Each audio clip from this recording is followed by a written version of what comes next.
날씨가 무더워지면서 회사에서 지난 주간 3일 동안 휴가를 받았습니다. 수요일까지 쉬었는데 하루는 자동차 수리도 하고 교회차 엔진오일도 갈고 또 타이어도 갈고 그렇게 수리했습니다. 그리고 하루는 날을 잡아서 건강 검진을 받았습니다. 문진표에 또 내시경 할 때에도 부모 형제 중에 암이 걸린 환자가 있습니까? 이런 문진표가 있었습니다. 건강검진을 하는 이유는 혹시 암이라고 하는 치명적인 질병이니까 암이 혹시 걸릴 수 있나 해서 이렇게 건강검진을 하게 됩니다.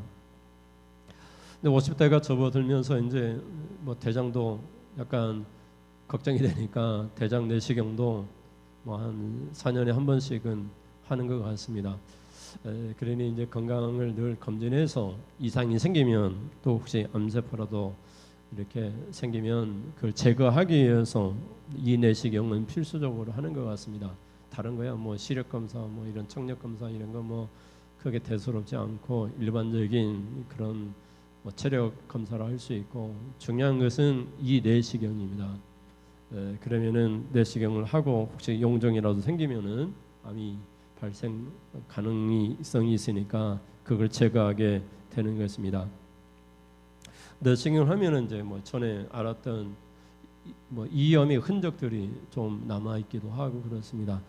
그리고 스트레스나 이런 것을 인하여서 그런 식도에 올라오는 걸 뭐라고 합니까? 그런 증상들이 발견되기도 합니다. 건강 검진을 하는 주된 이유는 우리 건강한 우리 일반인들에게 있어서 암세포라고 하는 그 공포의 이런 그 암 검진을 통해서 암이 생기는가를 확인하기 위해서입니다. 그래서 암이라고 하는 것이 걸리게 되면 사람들이 공포에 떨게 됩니다. 그것처럼 우리 신앙인들에게 있어서 암과 같은 그런 진단이 있는데 그것은 바로 죄입니다. 암은 걸리면은 당장 죽지는 않지만 죄라는 것은 우리가 죄를 짓게 되면 성경은 사망이라 이렇게 죄의 결과 싹은 사망이다 이렇게 선포하고 있습니다. 그래서 죄는 사망을 갖고 오는데 단순히 사망으로 끝나는 것이 아니라 둘째 사망인 유황과 불못에 들어가게 됩니다. 바로 지옥의 불구덩이입니다. 그래서 우리 신앙의 진단을 하게 되는데 내가 죄가 있느냐 없느냐 이것을 진단하는 것입니다. 문제표를 작성하면서 무슨 암이 형제 중에 부모 중에 있습니까? 이렇게 진단하는 것처럼 당신 주변에 죄인들이 있습니까? 이렇게 진단하게 될 때 내가 사귀는 친구 동료들이 죄인들이 있는가, 죄인들의 무리 가운데 혹시 있지는 않은가 이렇게 진단하게 될 때 혹시 내가 그런 사람들 가운데 있게 되면 나도 죄의 위험성에 노출될 수 있다는 것을 우리가 깨닫게 됩니다. 그러므로 우리가 암을 공포의 진단이라고 여긴다면 죄는 우리 신앙인들에게 있어서 지옥에 갈 수 있는 그런 진단이 나올 수 있기 때문에 두려움과 공포의 대상이 되어야 되는 것입니다. 그러나 우리는 죄에 대해서 너무 무감각하게 그렇게 살아갑니다. 죄 지어도 용서받으면 되지 이렇게 생각하기가 쉽습니다. 그러나 죄의 결과는 언제나 성경은 사망이다 이렇게 선포하고 있습니다. 예수님의 십자가를 지신 이유도 우리의 대속적인 사건입니다. 우리를 대신해서 죽으신 사망을 겪으신 그런 사건이라고 볼 수 있는 것입니다. 근데 죄는 끔찍한 것이고 우리 죄 때문에 예수님이 십자가를 져야 되는 그런 결과를 가져왔다는 것입니다. 그러면 여러분은 죄를 멀리하시고 여러분은 선을 택하셔서 하나님이 기뻐하시는 축복된 성도의 삶을 살 수 있기를 주님의 이름으로 축원을 드립니다. 갈라디아서를 통해서 사도 바울은 십자가 사건을 어떻게 표현하고 있습니까? 예수 그리스도의 십자가 사건의 그 의미를 우리가 생각하면서 같이 은혜를 나누도록 하겠습니다. 첫째 주제를 같이 읽어보시겠습니다. 그리스도께서 하나님의 뜻을 따르셨습니다. 우리가 알고 있듯이 예수는 인성을 강조합니다. 그래서 역사적인 오늘 이 땅에 사셨던 예수님의 인간적인 면을 강조합니다. 또 반면에 그리스도는 예수님의 신성을 강조합니다. 그래서 베드로가 고백할 때 주는 그리스도요 살아계신 하나님의 아들입니다. 이렇게 고백을 할 때 그리스도라고 하는 것은 하나님의 아들을 뜻하는 것이고 그리스도라고 하는 것은 말 그대로 메시아, 구세주, 기름 부음을 받은 자, 곧 우리의 구주라고 하는 그런 뜻을 갖고 있습니다. 그리스도라고 하는 뜻은 그리고 우리가 예수님 이렇게 부를 때 예수님의 이름으로 기도합니다. 이렇게 얘기할 때 그 역사적인 이 땅에 실제로 임하신 예수님, 연약한 인간의 모습으로 이 땅에 임하신 예수님을 상징한다면 그리스도라고 하는 것은 내 죄를 위하여 이 땅에 임하신 예수님이 구주가 되시고 메시아가 되시고 그래서 우리의 전부가 되어 주셨다고 하는 그런 뜻의 고백이기도 합니다. 그래서 우리는 기도할 때 예수님의 이름으로 기도합니다. 이렇게 고백하기도 하고 예수 그리스도의 이름으로 기도합니다. 이렇게 고백하기도 합니다. 그래서 예수는 그리스도다. 예수님은 주님이시다. 예수님은 나의 구주시다. 이런 의미가 담겨져 있습니다. 그래서 그럼 예수님이 어떻게 그리스도가 되셨느냐? 예수님이 그리스도가 되기 위해서는 전적으로 하나님의 뜻을 따라서 살았기 때문에 하나님의 뜻을 따랐기 때문에 예수님은 그리스도가 되셨다는 것입니다. 만약에 예수님이 이 땅에 오셔서 하나님의 뜻을 따르지 아니하고 예수님도 하나님이시니까 하나님 아들이시고 하나님이시니까 나도 성부 아버지 하나님처럼 능력이 하나님이니까 나도 내 마음대로 할 거야 이렇게 했다면은 예수님은 구주가 될 수가 없었습니다. 근데 예수님은 하나님 아버지와 하나이기 때문에 아버지 하나님과 다른 뜻을 가질 수가 없었습니다. 그래서 아버지의 뜻을 따라서 예수님은 사셨습니다. 인간의 모습으로 역사적 예수님이 이 땅에 오셔서 자기 마음대로 할 수 있었지만 예수님은 그렇게 하지 않으시고 예수님은 우리 아버지 하나님의 뜻을 따라서 사셨습니다. 그래서 하나님이 우리 아버지가 되게 하셨습니다.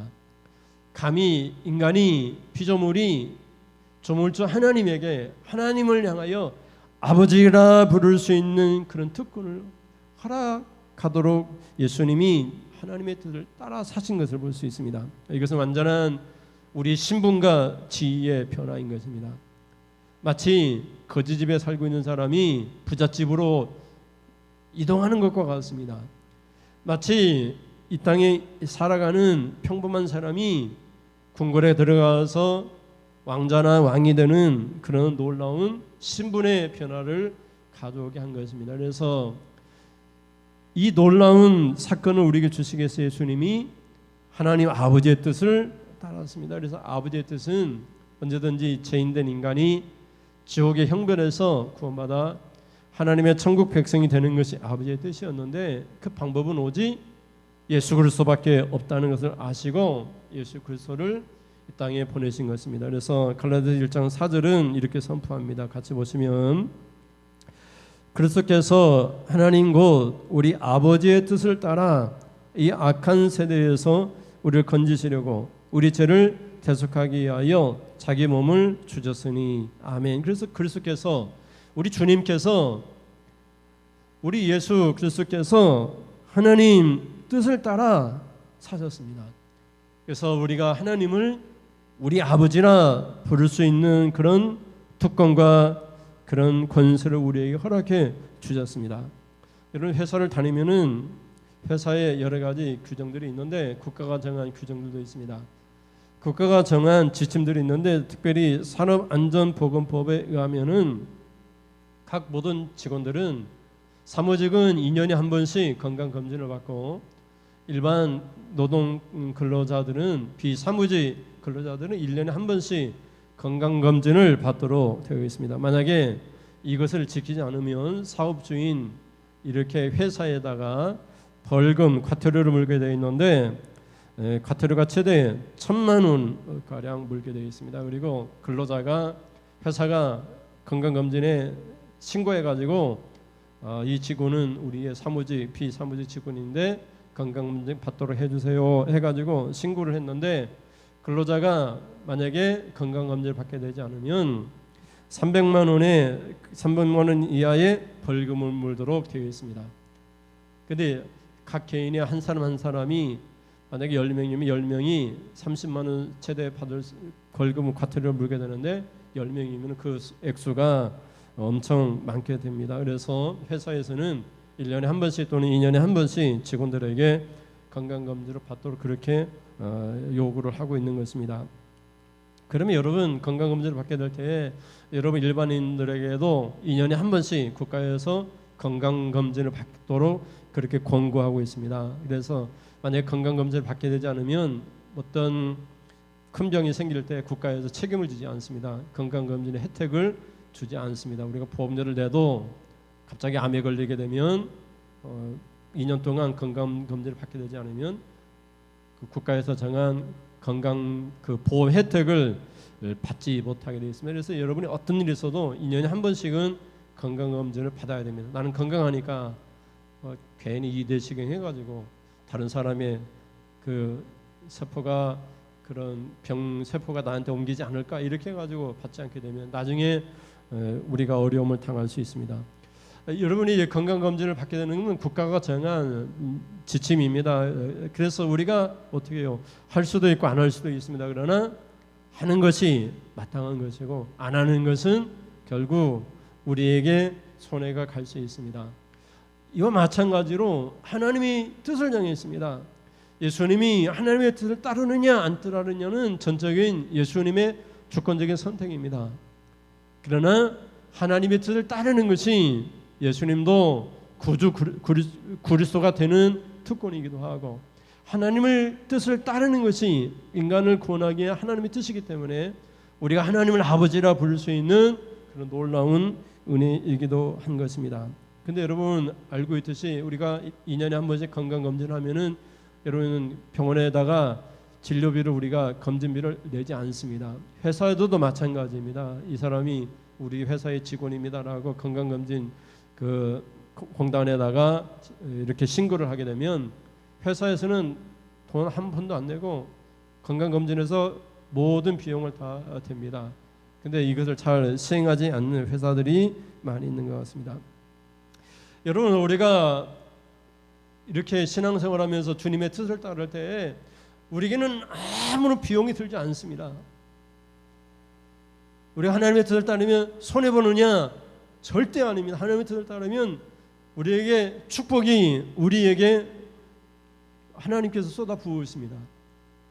하나님이 전적으로 다 감당하셨습니다. 우리가 건강검진 받을 때 공단에서 다 비용을 부담하듯이, 물론 우리가 건강보험료를 내긴 하지만은 하나님께서 우리가 신앙생활하면서 하나님의 뜻을 따라 살아갈 때, 또 예수님이 하나님의 뜻을 따라 살아가게 될 때 그 결과는 예수님이 구주가 되는 것이고, 그 결과는 예수님이 다시 하나님의 영광의 보좌에 앉게 되는 그런 놀라운 은혜와 축복이 있는 것입니다. 그래서 여러분이 하나님의 뜻을 따라 사는 것이 얼마나 큰 축복인가. 또 그리스도께서 하나님의 뜻을 따라 사는 것이 당장은 힘들고 고달프고 십자가를 지는 것이 너무나 큰 충격적인 사건이긴 하지만, 이를 통해서 모든 인류가 죄로부터 구원받고 하나님 아버지라고 부르게 되는 놀라운 축복이 우리에게 주어졌다는 사실을 우리가 알고 있습니다. 그래서 여러분이 그리스도 예수처럼 하나님의 뜻을 따르게 될 때 하나님의 은혜와 축복이 우리가 말로 표현할 수 없을 만큼 하나님께 부어주신다는 이 사실을 깨달을 수 있기를 주님의 이름으로 축복합니다. 둘째, 그리스도께서 어떤 일을 하셨습니까? 같이 보시겠습니다. 그리스도께서 이 악한 세대에서 우리를 건지셨습니다. 오늘 본문을 다시 같이 읽어보시면 1장 4절 말씀입니다. 그리스도께서 하나님과 우리 아버지의 뜻을 따라 이 악한 세대에서 우리를 건지시려고 우리 죄를 대속하기 위하여 자기의 몸을 주셨으니 아멘. 여러분, 이 세대를 향하여서 어떤 세대이든지 간에 성경은 일관적으로 말하기를 악한 세대라고 말을 하고 있습니다. 그런데 악한 세대라고 하는 것은 일반적으로 보통 얘기할 때 도덕적으로 윤리적으로 잘못되고 죄를 짓다. 그래서 남에게 피해를 입힌다. 이런 뜻을 갖고 있습니다. 그래서 여러분 이렇게 악하다, 악인이다, 악한 세대다 이렇게 얘기했을 때 하나님은 모든 세대를 가리켜 모든 인류를 가리켜 악한 세대라고 이렇게 말을 하고 있습니다. 여기서는 도덕적 윤리적인 기준을 넘어서서 그것이 성경이 판단하는 기준이 아니라는 것을 우리에게 표현해 주고 있습니다. 성경은 일관되게 표현할 때 하나님을 알고 있지만 하나님을 예배하지 않고 하나님을 감사하지 아니하고 살아가는 것을 다 악하다 이렇게 표현하고 있습니다. 그래서 가치와 신념, 도덕적으로 하나님에게서 멀어진 것을 악하다 이렇게 말을 하고 있습니다. 그래서 하나님을 알긴 알지만 성경적인 하나님을 모르기 때문에 하나님을 알지만 하나님을 모르는 사람들, 그래서 보통 일반 계시를 통해서 하나님은 알지만 하나님이 계시다는 것을 알지만 성경이 말하는 하나님이 아닌 더듬어서 찾은 하나님, 이것을 성경은 우상이라고 얘기를 합니다. 내가 이런 분이 하나님이겠지 이렇게 찾아 헤매다가 찾았던 그런 하나님, 그것을 이교도의 그런 여러 가지 신이라고 얘기합니다. 그래서 하나님을 어떻게 표현하고 있냐면 하나님을 알지만 하나님에 감사하지도 아니하고 다른 신에게 감사하고 하나님을 알고 있지만 하나님을 예비하지 아니하고 다른 신에게 우상들에게 경배하는 이런 사람들.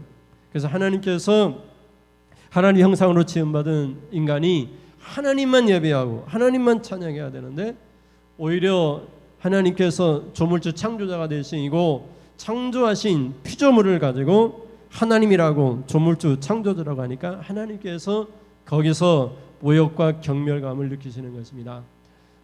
여러분 한번 생각해 보십시오.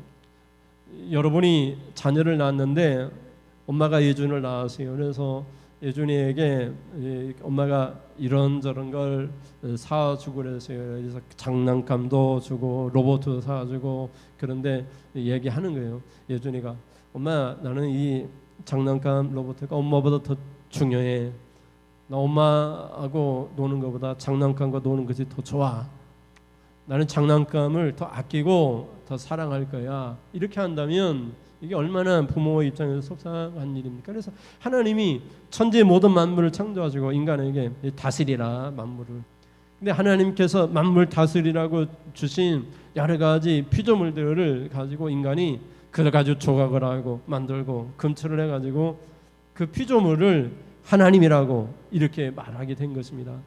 이제 이 말도 못하고 보지도 못하고 아무것도 할 수 없는 그 피조물에게 어떤 이악감을 주기 위해서 금칠을 하거나 또는 막 큰 우상을 만들고 그렇게 하는 것입니다. 그래서 성경은 이런 일들을 하나님에 대한 절대적 모욕으로 보는 것입니다. 그래서 이런 사람들이 인간들이 우상 숭배를 할 때 그들에게 당하는 고통이 바로 부끄러움과 수치와 인간의 존엄이 사라지는, 그래서 인간이 결국은 사람들로부터 또 하나님으로부터 조석거리, 비웃음거리, 그리고 가장 낮은 자의 비참한 자리로 앉게 되는, 그래서 수치와 부끄러움 때문에 살 수 없는 지옥의 형벌을 하나님이 예비를 하셨습니다. 그래서 로마서 1장 21절에서 25절에 보면 이 악한 세대의 특징을 이렇게 표현하고 있습니다. 21절부터 보시면 21절 하나님을 알되 하나님을 영화롭게도 아니하며 감사하지도 아니하고 오히려 그 생각이 허망하여지며 미련한 마음이 어두워졌나니 스스로 지혜 있다 하나 어리석게 되어 썩어지지 아니하는 하나님의 영광을 썩어질 사람과 새와 짐승과 기어다니는 몸을 동물 모양의 우상으로 바꾸었느니라. 24절에 그러므로 하나님께서 그들을 마음의 정욕대로 더러움에 내어 버려두사 그들의 몸을 서로 욕되게 하게 하셨으니 이는 그들이 하나님의 진리를 거짓 것으로 바꾸어 어떻게 해요? 피조물을 조물주보다 더 경배하고 섬김이라. 주는 그 영원히 찬송할 이시로다. 아멘. 24절에 보면 그러므로 하나님께서 그들을 마음의 정욕대로 더러움에 내버려 두사 그들의 몸을 서로 욕되게 하게 하셨으니 이 욕되다 하고 하는 뜻이 능욕하다, 창피를 주다, 업신여기다, 수치를 당하게 하다, 부끄러움을 당하고 존중을 상실하다 이런 뜻을 갖고 있습니다. 그래서 인간이 하나님이 아닌 다른 피조물을 하나님이 대신해서 섬기게 됨으로 인하여서 결국은 수치스러운 결과를 얻게 되었다, 이렇게 성경이 말을 하고 있는 것입니다. 그런 세대 가운데 우리가 있었습니다. 그래서 이런 악한 세대, 하나님을 알지만 흐리멍텅하게 아는 것입니다. 더듬어서 그냥 하나님이겠지 생각해가지고 찾은 하나님이 어때요? 피조물입니다. 피조물 가운데 이게 하나님이겠지. 동물들이나 새나 또 힘이 있거나 그런 또 사람들 가운데 그런 신성을 넣어가지고 또 성인의 인격으로 또 추앙을 해가지고 섬기는 그런 사람들이 많이 있습니다. 그래서 그들은 결국 마음의 정욕대로 욕심대로 자기들이 생각하고 싶은 대로 그냥 하나님이 내버려 둘 수 있는데 결과적으로는 그들이 수치스럽게 될 것이다, 이렇게 말을 하고 있는 것입니다. 이런 세대에 우리가 살고 있습니다. 그러면은 우리 그리스도인들은 어떠하느냐? 하나님을 알죠. 그런데 하나님 앞에 알지만은 하나님 앞에 감사하지도 아니하고 하나님 앞에 경배하지 아니할 때 그것도 우리가 이 악한 세대의 특징 가운데 있다는 것을 우리가 알 수 있는 것입니다. 그러므로 여러분은 하나님을 알고 있으니까 하나님 앞에 감사하면서 하나님 앞에 예배하면서 하나님을 찬양하면서 그렇게 살 수 있기를 주님의 이름으로 축원을 드립니다. 그래서 마지막 25절에 보면 이렇게 고백을 합니다. 25절에 이는 그들이 하나님의 진리를 거짓 것으로 바꾸어 피조물을 조물주보다 더 경배하고 섬김이라. 주는 곧 영원히 찬송할 이시로다. 아멘. 그래서 우리 주는 영원히 찬송받을 하나님이십니다. 그러니 우리가 하나님을 찬송하는 것이 마땅하고, 특별히 그리스도께서 이 악한 세에도 우리를 건져내셨기 때문에 건져내신 하나님 앞에 우리가 찬송하는 것이 마땅합니다. 여러분, 그리스도께서 우리를 악한 세대 가운데에서 우리를 구원해내셨다, 건져내셨습니다. 우리를 악한 세대에서 빼내주셨습니다. 여기 건지다 이런 말은 빼내다, 구조하다, 구하다 이런 뜻을 갖고 있으니까 적출해내다 이런 뜻을 갖고 있습니다. 그러니까 악한 세대 가운데 막 우리가 같이 있었는데 거기서 이렇게 뽑아냈어요. 그래서 그것을 구원이라고 얘기합니다. 근데 우리가 악한 세대에 그냥 머물러 있으면 안 되는 것입니다.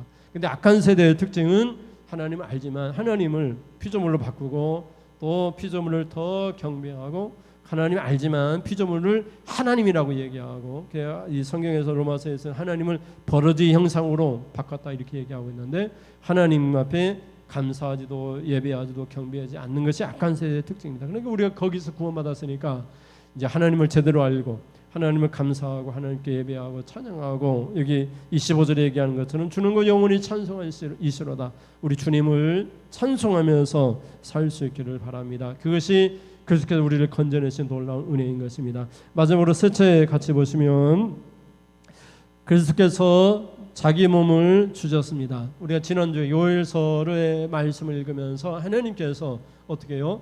내 영을 만민에게 모든 육체에게 부어 주실 것이다, 쏟아 부어 주실 것이다, 이렇게 예언하는 말씀 우리가 요엘서를 통해서 배웠습니다. 그런데 여러분, 영이라고 하는 것은 하나님의 영입니다. 우리로 얘기하면 우리는 몸과 영혼으로 구분되어져 있습니다. 근데 이 몸과 영혼은 히브리나 이 히브리어에서 구분될 수 있는 단어가 아닙니다. 그래서 사람은 몸과 영혼으로 우리 구분하기는 하지만 절대로 구분을 할 수 없습니다. 만약에 몸과 영혼이 구분되어지면 그 순간 우리는 죽습니다. 물론 영혼은 불면의 존재이기 때문에 죽지 않습니다. 예수를 믿지 않아도 영혼은 불면의 존재이기 때문에 지옥 불구덩이에서 영혼이 살게 됩니다. 또 실제로 우리 몸이 죽어 썩는다 할지라도 몸이 부활이 있기 때문에 우리 몸도 사실은 불면의 존재입니다. 그래서 우리 몸도 생명의 부활을 하든지 사망의 부활을 하게 됩니다. 그래서 우리 영혼과 다시 결합을 하게 됩니다. 그러니 우리 몸이나 우리 영혼은 다 불면의 존재인 것입니다. 근데 만약에 여러분, 내가 예준이에게 내 영혼을 너한테 줄게, 그러면 어떻게 되겠습니까? 인간이라고 하는 연약한 존재입니다. 그래서 내가 내 영혼을 줄 수도 없고 또 내 영혼을 준다고 하더라도 그 사람은 죽어서 없어져 버리는 것입니다. 영혼이 불면의 존재이기 때문에 줄 수도 없고 또 내 스스로 연약하기 때문에 어떻게 줄 수도 있는 방법이 없습니다. 그런데 하나님은 어때요? 하나님은 영적인 존재이고 하나님이 영이시니 이렇게 요한복음이 얘기하고 있잖아요. 그래서 예배하는 자가 영과 진리로 예배해야 된다 이렇게 말을 하고 있는 건데 하나님은 영이시고 하나님은 편재하신 하나님이기 때문에 아니 계시는 곳이 없다고 신학적으로 얘기합니다. 그래서 하나님은 모든 곳에 계십니다. 그래서 이 신학적으로 얘기할 때 하나님은 만유재신론이라고 얘기하고 있는데 모든 만물에 하나님이 영이 존재하고 계십니다. 그래서 우리가 피조물을 볼 때 하나님은 살아계시다 이렇게 고백을 하는 것입니다. 우리가 이제 인간이 망가뜨린 이 환경 속에서 살다 보니까 하나님이 아니 계신 것처럼 느껴지는데 여러분이 뭐 산에 올라가든지 여행을 간다든지 저기 높은 그런 데 올라가면 감탄사를 올리잖아요. 하나님의 놀라운 그런 은혜다 이렇게 고백하는 것처럼 파괴되지 아니한 자연 속에서 우리가 그냥 하나님이 계시다 하나님이 계시다 이렇게 고백할 수 있는 것입니다. 근데 하나님이 만민에게 하나님의 영을 부어주셨어요. 실제로 하나님의 영을 부어주셨어요. 그래서 모든 만물 가운데 하나님의 영이 있는데 그 영을 인간에게 예수를 믿는 인간에게 하나님의 영 성령을 다 부어주셔가지고 우리 안에 성령이 내주하고 계신 것입니다. 이게 얼마나 놀라운 은혜입니까? 그런데 오늘 성경에서 예수님이 하나님의 아들이시고 하나님이신 예수님이 어떻게 해요? 자기 몸을 우리를 위하여 우리 죄값으로 내어주셨어요. 십자가에 자기 몸을 내주셨습니다. 그러니 여러분 하나님은 몸과 영혼을 다 우리에게 주신 거예요. 성령도 주시고 예수님의 몸을 십자가에 내주셨어요. 하나님은 전부를 우리에게 주신 것입니다. 그런 의미에서 우리 하나님 앞에 뭐 더 달라고 말할 수 없는 거예요. 내가 건강을 주세요. 말할 수 없습니다. 하나님이 전부를 주세요. 성령도 주시고 예수님의 몸도 주셨는데 뭐 더 달라고 얘기할 수 있어요? 그러니까 우리가 하나님 십자가 은혜 성령님 주셔서 감사합니다. 그러면 하나님이 병도 고쳐줄 줄 믿습니다. 건강도 주실 줄 믿습니다. 물질도 축복도 주실 줄 믿습니다.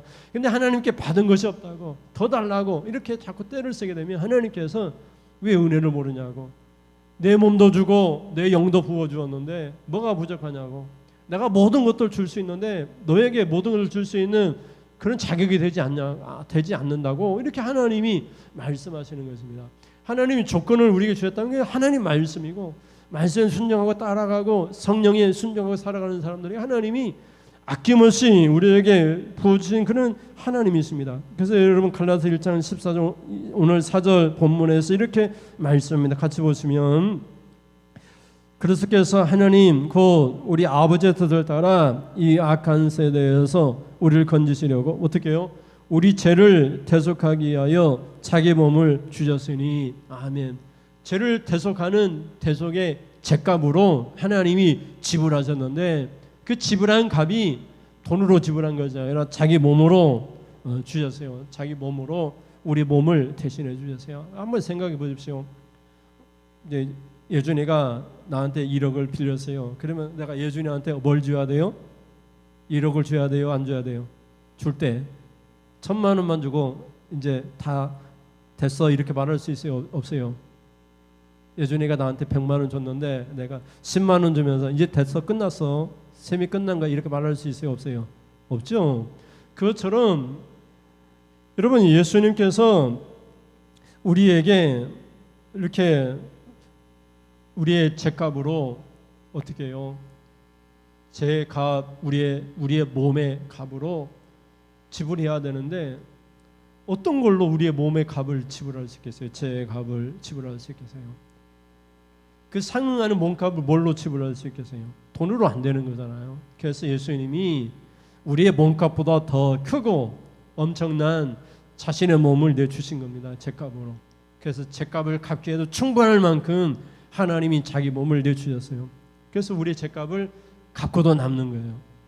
그래서 이 예수님의 단 한 번의 십자가 사건을 통해서 오고 가는 모든 세대의 모든 인류의 죄값을 다 지불하신 거예요. 그래서 성경은 한 번의 십자가의 사건으로 인류의 모든 죄값을 다 지불했으니까 예수님이 다시 십자가를 질 필요가 없다 이렇게 선포하고 있는 거예요. 그래서 예수님이 오시기 전에는 사람들이 죄값을 지불하기 위해서 어린 양을 날마다 잡았는데 잡을 필요가 없는 거예요. 예수님이 어린 양이 되셔서 단번에 한 번의 사건으로 모든 죄값을 다 지불하셨다라고 그렇게 선포를 하고 있습니다. 여러분 로마서 5장 7절에서 8절을 보면 7절부터 같이 보겠습니다. 의인을 위하여 죽는 자가 쉽지 않고 선인을 위하여 용감히 죽는 자가 혹 있거니와 8절에 우리가 아직 죄인되었을 때에 그리스도께서 우리를 위하여 죽으심으로 하나님께서 우리에 대한 자기의 사랑을 확증하셨느니라. 아멘. 그래서 여러분 하나님이 여러분을 사랑하십니다. 근데 뭘 알 수 있느냐?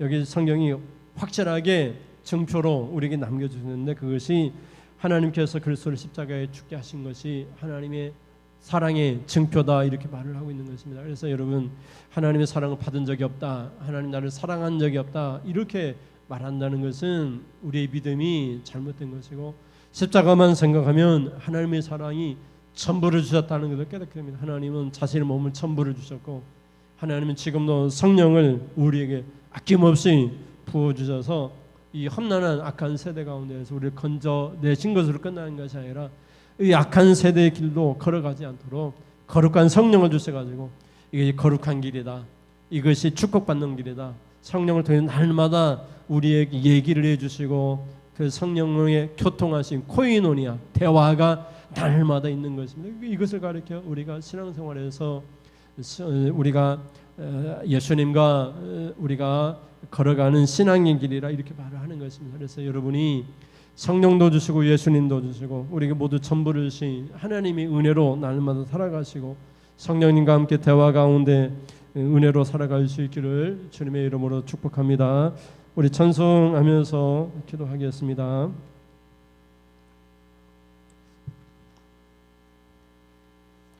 우리 아바 아버지 찬양하겠습니다.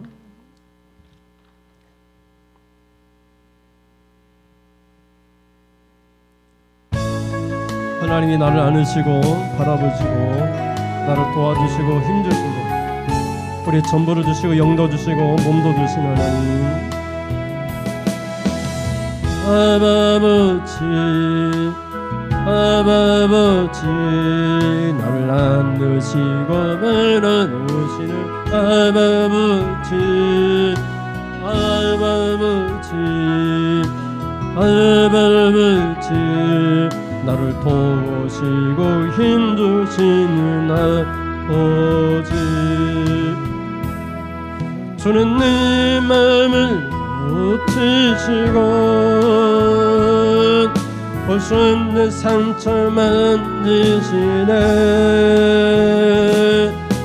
나를 아시고 나를 이해하시네 내 영을 새롭게 세우시 우리를 오늘도 새롭게 변화시켜 주시는 주님 마음을 고치시고 볼 수 없는 상처 만지시네 만져주세요 나를 아시고 나를 이해하시네 내 영을 새롭게 세우시 아버지 나를 새롭게 하소서 아버지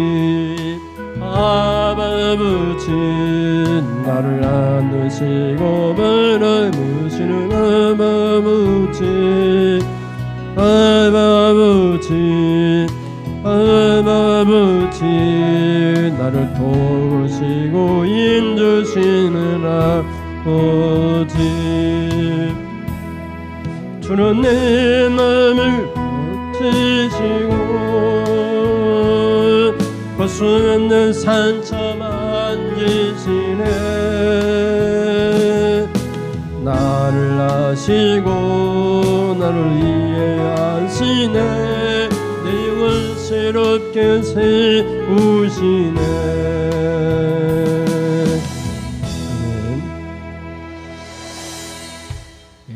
시간이 많이 가니까 뭐 전자제품도 고장이 나는 것 같습니다. 이제 뒤에 TV가 고장 나서 떼어내 버렸습니다. 그래서 앞에 작은 화면을 회사에서 버린 모니터 갖다 달았는데 우리가 잘 고장이 납니다. 이렇게 제품도 고장이 나고 우리 신앙생활도 고장이 날 수 있으니까 점검을 잘 하셔서 여러분의 건강에 암이 걸리지 않도록 우리 신앙생활에 죄가 들어오지 아니하도록 그렇게 경건한 신앙생활을 할 수 있기를 부탁을 드립니다. 기도하겠습니다. 하나님 아버지 감사합니다. 아버지 하나님, 건강검진을 했습니다. 문진표를 따라서 답을 하고 또 검진의 결과를 기다리고 있습니다. 하나님, 우리가 신앙생활하면서 우리의 몸을 검진하듯이 신앙의 영적인 검진을 날마다 하게 하시고 제 구렁텅이에서 지옥의 사망의 형벌을 당하지 아니하도록 날마다 죄로부터 멀리 떨어질 수 있도록 인도하여 주옵소서. 그래서 그리스도께서 우리 아버지의 뜻을 따라 하나님 우리를 구원하기 위하여 이 악한 세대에서 우리를 구원하시려고 건지시려고 자기 몸을 내주셨습니다. 그래서 우리가 세세토록 영원히 주님을 영광 돌리고 찬송할지로다라고 갈라디아서 보낸 편지에서 사도 바울은 고백하고 있습니다. 주님을 높여 찬송합니다. 우리 구주께서 십자가를 지셨습니다. 우리의 죄값을 지불하게 하여 이제 갚을 길이 없습니다. 예배드리며 감사하며 찬양하며 살게 하여 주시옵소서. 그냥 예수님이 십자가에 내 죄를 죽은 것만으로도 모든 것을 다 받았습니다. 더 이상 받지 않아도 됩니다. 우리가 가난해도 상관없습니다. 우리가 물질이 없어도 상관이 없습니다. 예수님을 주시고 하나님의 영 성령도 주시고 모든 것을 아낌없이 주신 하나님께서 천국도 주시고 천국 아버지의 집을 아낌없이 우리에게 주셨는데 우리가 무엇이 필요하겠습니까? 다만 이 땅에 살면서 하나님의 천성을 예비하며 기도하다가 하나님 이 땅에서 살아가는 날 동안 주님 뜻을 따라 말씀에 순종하며 살다가 주님 앞에 섰을 때 잘했다, 비록 작은 일이지만 착하다, 충성되다 이런 말씀을 듣고 창세로부터 아버지께서 너에게 예비하신 하나님 나라를 상속받으라고 하는 주님의 음성을 들을 수 있도록 하나님 인도하여 주시옵소서. 그렇게 살기를 갈망하는 성도들을 축복하여 주시옵소서. 하나님께 예물을 드립니다. 매도청한 예물을 드립니다. 건축 예물로 선교 헌금으로 하나님 앞에 특별 예물을 드립니다. 이 예물을 하나님 기뻐 받으시고 물질의 복을 주시고 건강의 복을 주시옵소서. 우리가 살아가는 모든 날 동안 하나님을 예배하며 경배하며 감사할 때마다 우리가 자녀들이 잘 되는 축복을 허락하여 주시옵소서. 우리 자녀들 누가 책임질 수 있겠습니까? 우리 연약하고 힘이 없습니다. 또 우리 말을 잘 듣지도 않습니다. 우리 자녀들은 하나님이 책임져 주시옵소서. 그들 가는 길을 하나님 축복하여 주시옵소서. 무엇보다도 믿음의 복을 허락하여 주시옵소서. 예배하는 예배자의 삶을 살아갈 수 있도록 하나님 인도하여 주시옵소서. 그들 앞길을 축복하시는 하나님의 이름을 높여 찬송합니다. 모든 걸 감사드리며 예수님의 이름으로 기도드립니다. 아멘. 하나님 아버지, 지금은 말씀을 듣고 하나님 그리스도께서 우리 죄값을 지불하기 위하여 자기 몸을 내주셨다는 이 사실을 깨닫고 은혜로 감사로 예배로 찬양으로 살기로 결단하고 돌아가는 사랑하는 성도님들, 저들 머리머리에 우주 예수 그리스도의 십자가의 은혜와 아들 아끼시 아니고 자기의 사랑 확증해 주신 하나님의 놀라우신 사랑하심과 지금도 우리 가운데 오셔서 대화 가운데 우리 함께한 성령님의 교통하심이 지금으로부터 영원 무궁토록 함께 있을지어다. 아멘. 하나님